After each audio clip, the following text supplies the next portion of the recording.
وعلیکم السلام ورحمۃ اللہ وبرکاتہ۔ اگر کوئی شخص اپنی بیوی کو ماں بہن کہتا ہے تو اس کی دو صورتیں ہوتی ہیں۔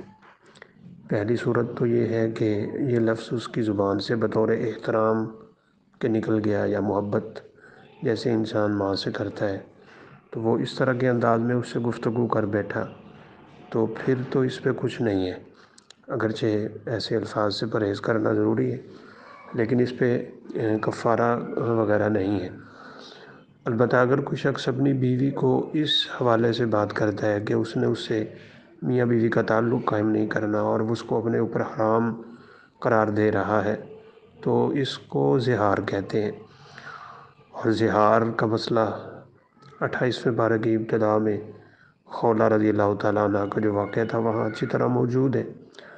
تو بہرحال اس صورت میں ان کو کفارہ دینا پڑے گا، اور وہ کفارہ جو ہے وہ بھی ترتیب ہے، یعنی اختیار نہیں ہے بلکہ اس میں ترتیب ہے، اور وہ ترتیب یہ ہے کہ تحریر رقبہ، وہ ایک غلام آزاد کرے۔ آج کل غلام کا تصور نہیں ہے، تو ایسے قیدی جو بے گناہ ہیں یا وہ کسی دیت کے مسئلے میں پھنسے ہوئے ہیں، پیسے کے مسئلے میں، قرض کے مسئلے میں پھنسے ہوئے ہیں، تو ان کو آزاد کروایا جائے تو امید ہے وہ مسئلہ حل ہو جائے گا۔ اگر اس کی طاقت نہیں ہے تو فصیام شہرین متتابعین، پھر 2 مہینے مسلسل روزے رکھنے۔ 2 مہینے روزے رکھنے کی طاقت نہ ہو فإطعام 60 مسکینا، پھر 60 مسکینوں کو کھانا کھلانا ہے۔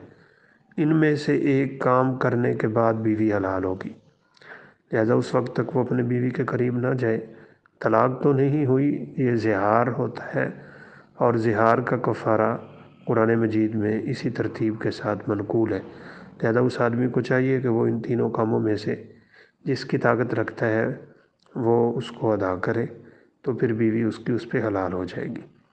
واللہ اعلم۔ السلام علیکم ورحمۃ اللہ وبرکاتہ۔